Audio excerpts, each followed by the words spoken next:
Apartment విషయంలో ఆయము గణితం చూస్తారా? చూస్తే ఎవరికి చూస్తారు?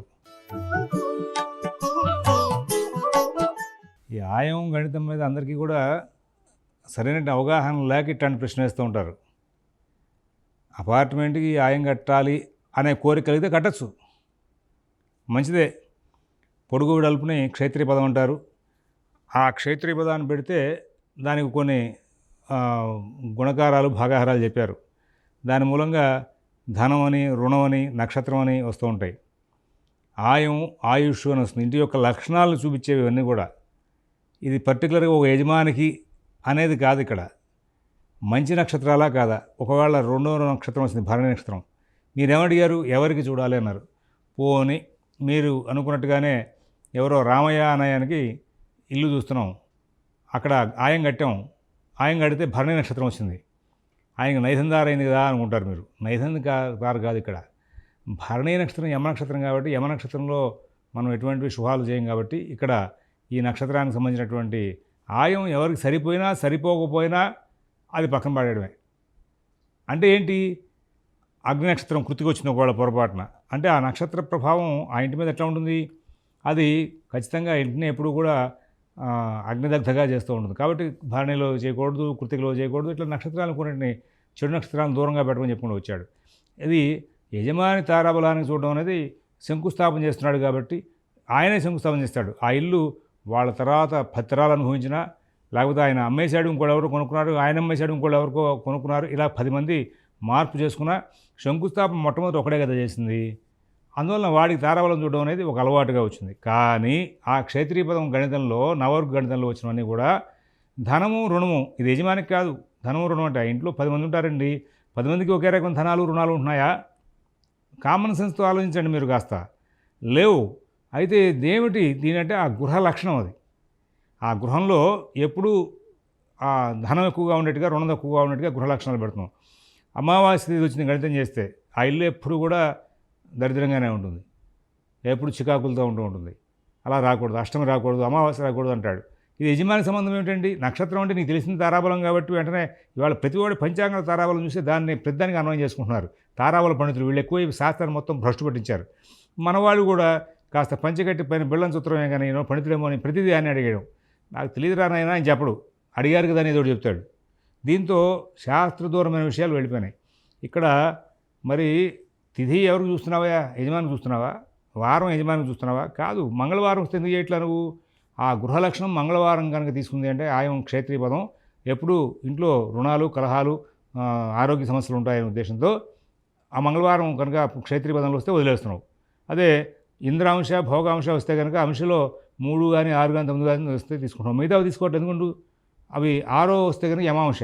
ఆ ఇంట్లో తొందరగా కాలం చేసేవాళ్ళు ఉంటూ ఉంటారు, ఎక్కువగా చచ్చిపోతూ ఉంటారు. కొన్ని ఇళ్ళు ఉంటాయి, ఆ ఇంట్లో ఎవరు చచ్చిపోరు. ఎప్పుడు వాళ్ళకి వయసు అయిపోయిన తర్వాత వాళ్ళు ఎక్కడో తీర్థయాత్రలకు వెళ్ళినప్పుడు, లేకపోతే ఎవరింటికి వెళ్ళినప్పుడు, లేకపోతే హాస్పిటల్కి వెళ్ళి అక్కడ పోతూ ఉంటారు, ఆ ఇంట్లో మాత్రం పోరు. అంటే ఆ గృహ లక్షణం అటువంటిది. కొంతమంది ఆ ఇంట్లోనే దెబ్బలు తింటూ ఉంటారు, ఆ ఇంట్లోనే పడి చచ్చిపోతూ ఉంటారు. ఆ గృహ లక్షణం అది. అంటే ఏంటి? ఈ అంశ అనేది కూడా ఆ గృహం యొక్క లక్షణాన్ని చూపిస్తూ ఉంటుంది. 3వ అంశ, 9వ అంశం వస్తే కనుక వెంటనే పెడతారు, మిగతా పెట్టరు. 6వ అంశం వస్తే పెట్టరు. అలాగే తిథి కూడా ఆ గృహ లక్షణం. అమావాస్యలు అని చెప్తే ఎప్పుడు తర్పణాలు జరుగుతూ ఉంటాయి, ఎవరు చచ్చిపోతూ ఉంటారు, తద్దినాలు పెట్టుకుంటూ ఉంటారు కొంపలో. కాబట్టి అమావాస్య క్షేత్రపదంగా వస్తే కనుక పెట్టకూడదు అని. అంతేగాని ఆ యజమానికి సరిపోయేటువంటి నక్షత్రంతో ముడిపడింది కాబట్టి మనకి పనికి రాదేమో. అపార్ట్మెంట్ కడితే అపార్ట్మెంట్కి కూడా ఆయం కట్టుకో, నష్టం లేదు. ప్లింత్ ఏరియా, లివింగ్ ఏరియా ఎంత తీసుకుంటున్నావు? ప్లింత్ ఏరియా ఎంత తీసుకుంటున్నావు? లివింగ్ ఏరియా, దానికి ఆయం కట్టుకో. క్షేత్రీయ పదం పొడుగు ఇంటి వెడల్పు, దాని చక్కగా ధనం ఎక్కువ, రుణం వచ్చేది తక్కువ వచ్చేలా చేసి కట్టు. ఏ ఫ్లోర్కి ఆ ఫ్లోరు. అంతేగాని యజమాని అనేవాడికి సరిపోయింది అనే మాట లేదు ఇక్కడ. పిచ్చి మాట అది. మీరు ఒక అపోహలో ఉండి శాస్త్రాన్ని పిచ్చి మాటలుగా భ్రమిస్తున్నారు. ఇక్కడ ఆయం అనేది కట్టడానికి ఆ ఇంటి యజమానికి అనేది కాదు, శంకుస్థాపన చేసేవాడి కోసం చూడడం ఒక అలవాటు పెట్టారు. పెట్టకపోతే నష్టమే లేదు. కానీ మిగతావన్నీ కూడా ఆ లక్షణాలని కూడా ఆ నక్షత్ర లక్షణం ఆ గృహానిదే. ఆ ధనం, రుణం అనేది ఆ గృహ లక్షణం సూచిస్తోంది. వాడు చెప్పాడు, సర్వద్వారో ధ్వజవేదేయ పశ్చిమహాస్యం వినా హరిహి అంటూ. అంటే ఏంటి? ఒరే అబ్బాయి, నువ్వు ధ్వజాయంలో అన్ని దిక్కులకి సింహద్వారం పెట్టుకో అంటాడు. వృషభాయం మీద ఇల్లు కట్టావు, మరి ఆ సింహాయం సంబంధించిన దర్వాజా పెట్టకూడదు. సింహాయం మీద ఇల్లు కట్టావు, ఆ వృషభాయం మీద దర్వాజా పెట్టకూడదు. అలాగా మరి ఆయన దానికి సంబంధించి పశ్చిమాస్యం నా హరిహర అంటే అందుకోసమే వృషభ సంబంధమైంది కాబట్టి అక్కడ దర్వాజా పెట్టి నువ్వు సింహాయంలో కనుక ఇల్లు కట్టావంటే కనుక వాడు నాశనం అయిపోతాడు రా అని. అలా గృహ లక్షణానికి ఆయం అనేది కూడా గృహ లక్షణానికి సంబంధించింది.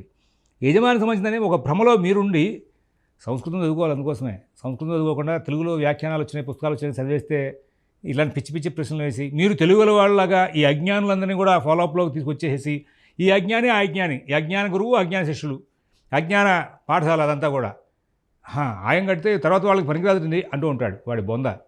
నేను దీని మీద వ్యాసాలు అనేక రాసా 25 ఏళ్ళుగా. ఒరే అది గృహ సంబంధమైన లక్షణాలు సూచించేదిరా ఏమంటే యజమానికి సంబంధించింది కాదురా, దాన్ని కడితే కట్టు. మన వాళ్ళు పీట కూడా కట్టమన్నారు. నువ్వు కూర్చుంటావా అని కాదు, ఆ పీట లక్షణం ఏంటి, ఆ పీట మీద కూర్చున్నప్పుడు నీకు దాని యొక్క లక్షణాలు మంచి లక్షణాలు కనుక పీటకు వస్తే మంచానికి కట్టమన్నారు. అది యజమాని గురించి కాదు, ఆ మంచం లక్షణం అట్లాగా శోభాయమానంగా ఉండాలి. అందుకోసం చెప్పేసి అలాగా కుర్చీలకి బల్లలకి అన్నిటికీ కూడా ఆయన చెప్పారు. అది వాటిని ఆ వస్తువు ఏదైతే కడుతున్నామో గృహం నిర్మాణం ఏదైతే చేస్తామో వాటి లక్షణాలను సూచిస్తుంది. తద్వారా ఆ ఇంట్లో ఎవరు నివాసం ఉన్నప్పటికీ కూడా వాడి జాతకంలో అవయోగాలు ఉన్నా సరే వాడు అక్కడికి వచ్చాక హాయిగా ప్రశాంతంగా ఉంటాడు.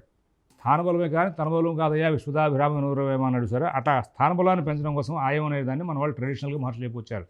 అది ఇవాళ పెద్ద ఏదో గొప్పగా సైన్స్ కాదంటగా అదేదో తేడా అన్నట్టుగా. సైన్స్ అంటే ఎట్లా తెలుస్తుంది నీకు, చక్కగా నీట్గా ఆయాలు కట్టి ఆ ఇంట్లో నివాసం ఉన్న వాళ్ళందరూ ప్రశాంతంగా ఉన్నారు లేదని చెక్ చేయాలి.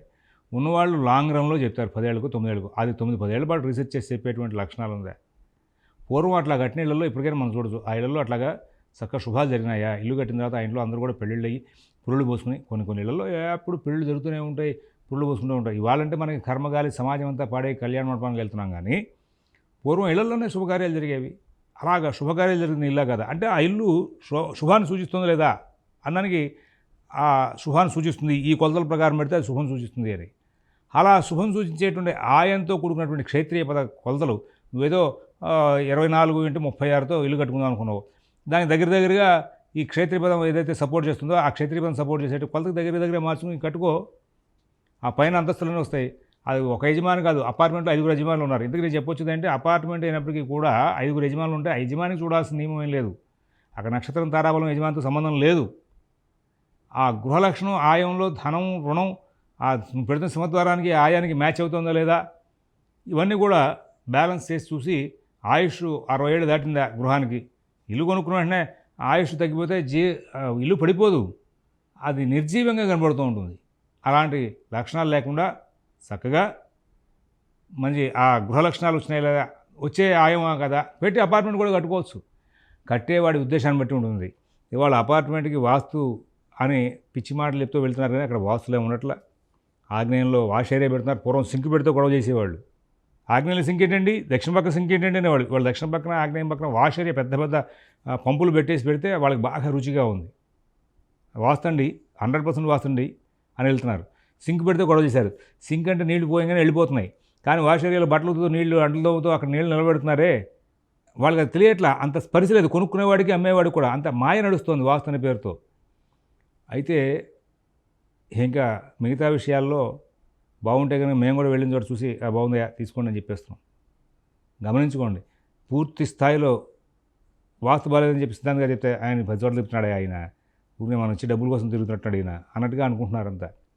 కాదు, పూర్తి వాస్తు చెప్పడానికి కూడా సిద్ధాంతాలు భయపడే రోజులు వచ్చినాయి. బిల్డర్లు ఒప్పుకోరు, గొడవ చేస్తారు, ఇంజనీర్లు ఒప్పుకోవట్లేదు. అలాగే ఎన్నో ఉన్నాయి ఇట్లాంటి వాస్తు విరుద్ధమైన అంశాలు. వాటినే నడుపుతున్నారు. నట్టింట్లో లెటర్లు కట్టి పెడుతున్నారు తీసుకొచ్చి బాగుంది అంటున్నారు. మేము కూడా బాగుందని చెప్తున్నాం. ఏం చెప్తున్నాం? ఇలాంటివన్నీ ఉన్నాయి. ఆయం కట్టమంటే ఇప్పుడు ఎవరు కడతారండి? కట్టే ఉద్దేశం ఉండగానే కట్టుకోవచ్చు. ఎవరైనా ఒక 5 కలిసి ఒక అపార్ట్మెంట్ కట్టుకుంటున్నారు ఇవాళ రోజున. కింద పైన ఫ్లోర్లు వేసుకుని 4-5 అట్లా కట్టుకుంటున్నారు. ఆ గృహానికి చక్కగా గృహ లక్షణం మీరు ఎంత ప్లింత్ ఏరియా కడదాం అనుకున్నారు, సుమారుగా 1700 ఎస్ఎఫ్టీ కడదాం అనుకున్నారు.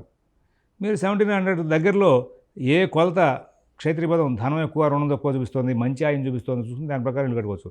పలానా పేరువాడికి సరిపోయిందా, పలానా పేరువాడికి సరిపోయిందా అనేది సంబంధం లేదు ఇక్కడ. ఆ నక్షత్రం కూడా గృహ లక్షణాన్ని సూచించే లక్షణం అది.